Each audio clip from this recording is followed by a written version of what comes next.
Assalamualaikum warahmatullahi wabarakatuh. Kami dari kelompok 4 akan menjelaskan tentang instrumentasi analisis senyawa kimia modern, yaitu kromatografi gas. Perkenalkan, nama saya Fitri Ainur Aziza, NIM T 2018-146. Di sini saya akan menjelaskan tentang pengertian dari kromatografi gas. Apa itu kromatografi gas? Kromatografi gas merupakan jenis kromatografi yang digunakan dalam kimia organik untuk analisis dan pemisahan, yaitu fungsi kromatografi gas. Fungsi kromatografi gas ada 5. Yang pertama yaitu untuk pemisahan senyawa-senyawa dalam suatu campuran.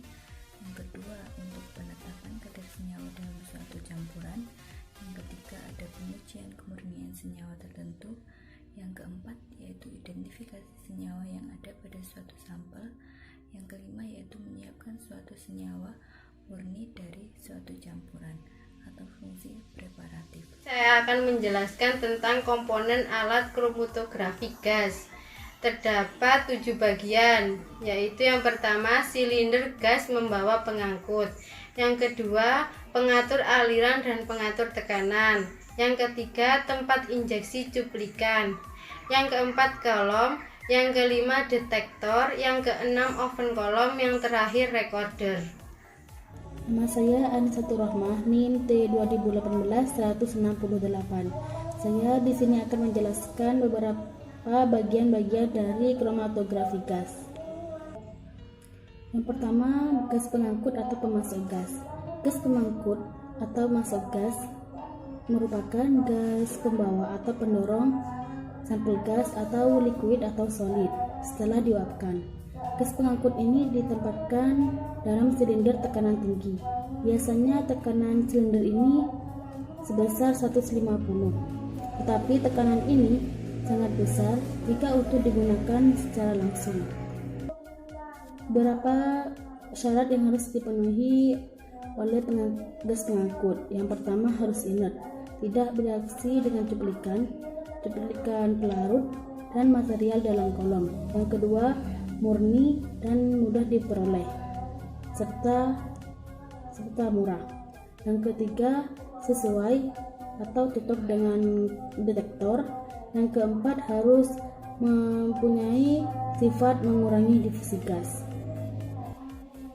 Gas-gas yang biasa dipakai seperti helium, argon, nitrogen, karbon dioksida, dan hidrogen. Gas helium dan argon itu sangat baik, tetapi sangat mahal. Sedangkan hidrogen itu mudah terbakar, sehingga kita harus berhati-hati dalam memakainya. Kadang-kadang juga menggunakan karbon dioksida. Dalam pemilihan gas pengangkut atau pembawa itu ditentukan oleh detektor yang digunakan.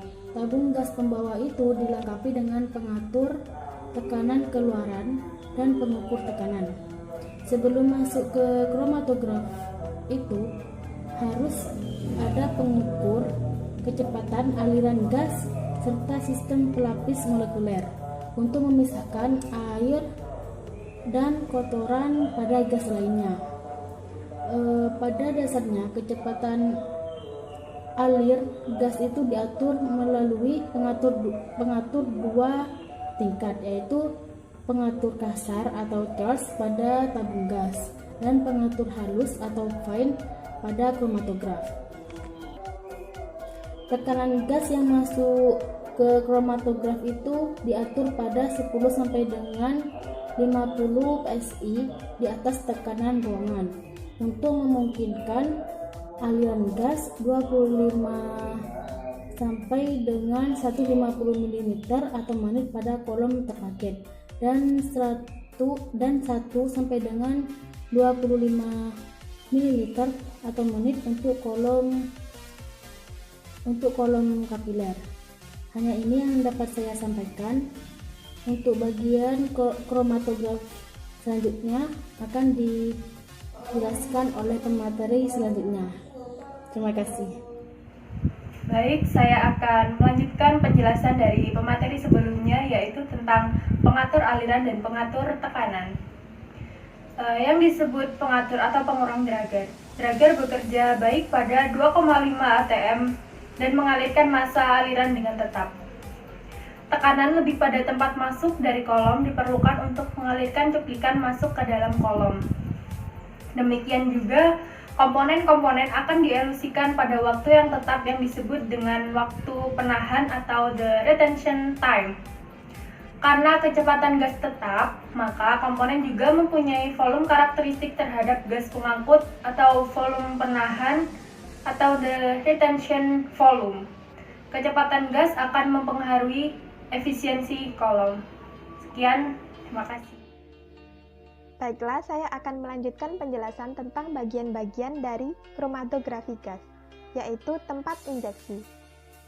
Sejumlah kecil sampel yang akan dianalisis diinjeksikan pada mesin menggunakan semprit kecil. Jarum semprit menembus lempengan karet tebal. Lempengan karet ini disebut dengan spektrum, yang mana akan mengubah bentuknya kembali secara otomatis ketika semprit ditarik keluar dari lempengan karet tersebut. Kemudian, injektor berada di dalam oven, yang mana temperaturnya dapat dikontrol. Oven tersebut cukup panas, sehingga sampel dapat mendidih dan diangkut ke kolom oleh gas pembawa, misalnya seperti helium atau gas lainnya. Fase bergerak dari kromatografi ini adalah gas. Yang paling lazim digunakan adalah helium, hidrogen, atau nitrogen. Kemudian, komponen pilihan gas pembawa terutama bergantung pada karakteristik detektor. Kromatografi gas komersial biasanya menyediakan katup pengatur tambahan untuk mengendalikan tekanan yang baik pada inet kolom. Dekat inet kolom pada suatu alat di mana sampel-sampel dapat dimasukkan ke dalam aliran gas pembawa. Sampel-sampel tersebut bisa berupa gas atau cairan yang mudah menguap. Nah, lubang injeksi dipanaskan agar sampel cair teruapkan dengan cepat. Kemudian perlu diperhatikan bahwa kita tidak boleh menginjeksikan cuplikan terlalu banyak, karena kromatografi gas sangat sensitif. Biasanya jumlah cuplikan yang diinjeksikan pada waktu kita mengadakan analisa yaitu 0,5 sampai 50 mili gas atau 0,2 sampai 20 mili untuk cairan. Sekian penjelasan dari saya, kurang dan lebihnya saya mohon maaf. Terima kasih. Selanjutnya, saya akan menjelaskan tentang kolom. Kolom merupakan jantung dari kromatografi gas. Bentuk kolom ada yang lurus, ada yang bengkok. Misal bentuk V dan W. Bentuk dari kolom biasanya kumparan. Dan kolom selalu berbentuk tabung. Tabung ini terbuat dari tembaga, plastik, baja, aluminium, dan gelas. Panjang kolom dari 1 meter sampai 3 meter. Kolom mempunyai berbagai ukuran, biasanya pengukuran berdasarkan diameternya. Baiklah, kembali lagi bersama saya. Kali ini saya akan menjelaskan bagian-bagian dari kromatografi gas, yaitu detektor. Detektor berfungsi sebagai pendeteksi komponen-komponen yang telah dipisahkan dari kolom secara terus-menerus, cepat, akurat, dan dapat melakukan pada suhu yang lebih tinggi. Detektor dapat dipercaya dan mudah digunakan. Fungsi umumnya adalah mengubah sifat-sifat molekul dari senyawa organik menjadi arus listrik, kemudian arus listrik tersebut diteruskan ke dalam recorder untuk menghasilkan kromatogram. Detektor yang umum digunakan adalah detektor penghantar panas, detektor ionisasi nyala, detektor perangkap elektron, detektor fotometri nyala, detektor nyala alkali, detektor spektroskopi massa. Kemudian salah satu penggunaan detektor yang cukup mudah yaitu detektor ionisasi nyala. Dalam mekanisme reaksi pembakaran senyawa organik merupakan hal yang sangat kompleks. Selama proses, sejumlah ion-ion dan elektron-elektron dihasilkan dalam nyala. Kehadiran ion dan elektron dapat dideteksi. Seluruh detektor ditutupi oleh oven yang lebih panas dibandingkan dengan temperatur kolom. Hal itu menghentikan kondensasi dalam detektor. Sekarang anggap saja bahwa satu senyawa dalam campuran Anda analisa masuk ke dalam detektor. Ketika dibakar, itu akan menghasilkan sejumlah ion-ion dan elektron-elektron dalam nyala. Ion positif akan beratraksi pada katoda silinder. Ion negatif dan elektron-elektron akan beratraksi pemancarnya masing-masing yang mana merupakan anoda.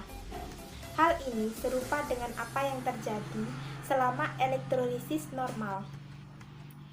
Pada katoda, ion positif akan mendatangi elektron-elektron dari katoda dan menjadi netral.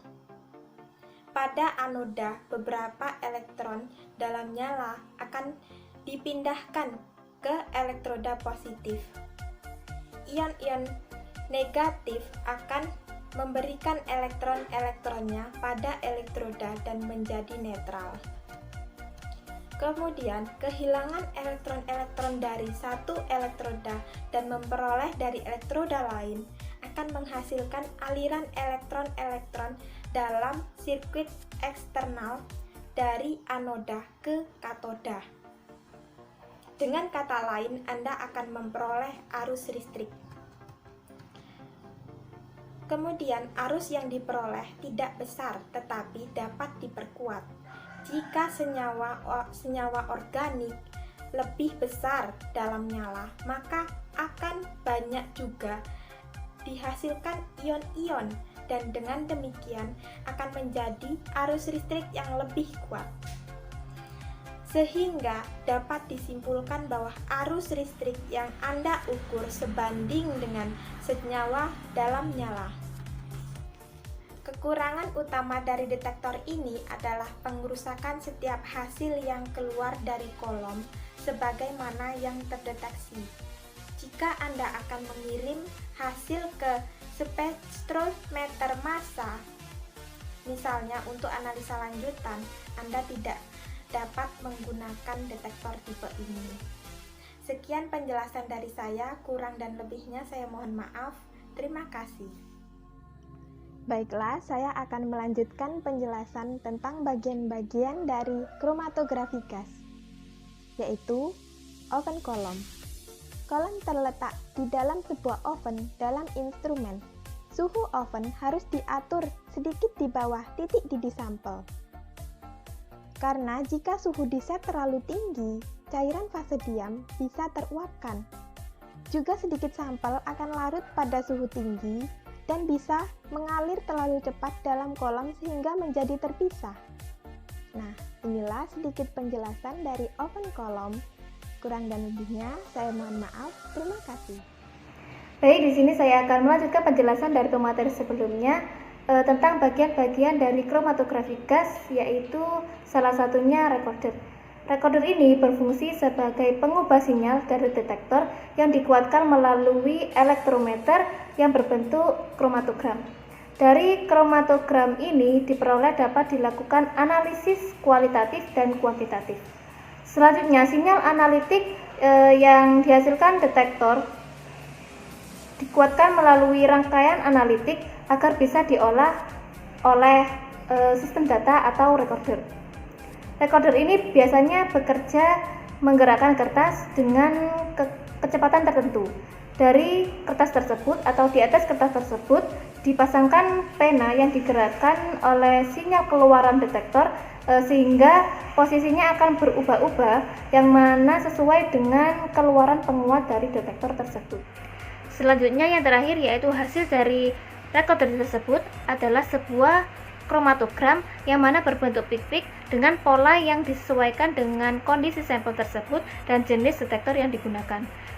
Kemudian untuk recorder biasanya dihubungkan dengan sebuah elektrometer yang mana dihubungkan lagi dengan sirkuit pengintegrasi. Lalu elektrometer ini akan melengkapi pik-pik kromatogram dengan data luas pik dan tinggi pik seperti biasanya.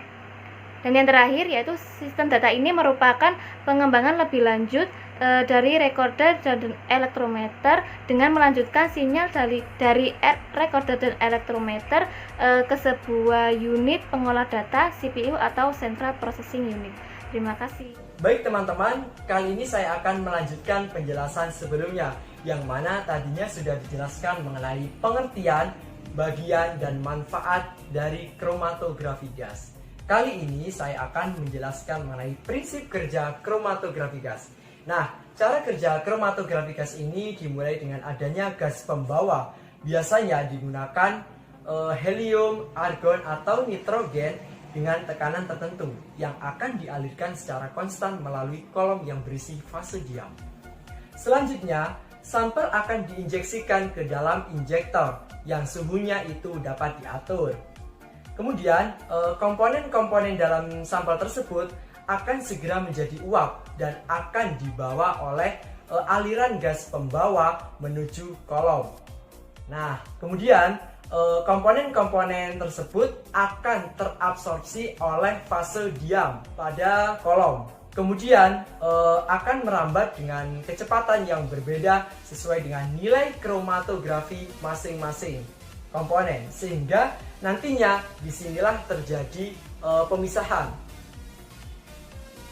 Komponen-komponen yang terpisah tadi itu akan diteruskan menuju detektor dan akan terbakar menghasilkan sinyal listrik yang besar proporsionalnya itu sesuai dengan komponen tersebut. Kemudian sinyal tersebut diperkuat kembali oleh amplifier dan selanjutnya oleh pencatat atau recorder itu akan dituliskan sebagai kromatogram berupa puncak. Nah, puncak akan menggambarkan puncak konsentrasi yang diperoleh itu akan menggambarkan arus detektor terhadap waktu. Nah, itulah prinsip kerja dari kromatografi gas. Terima kasih.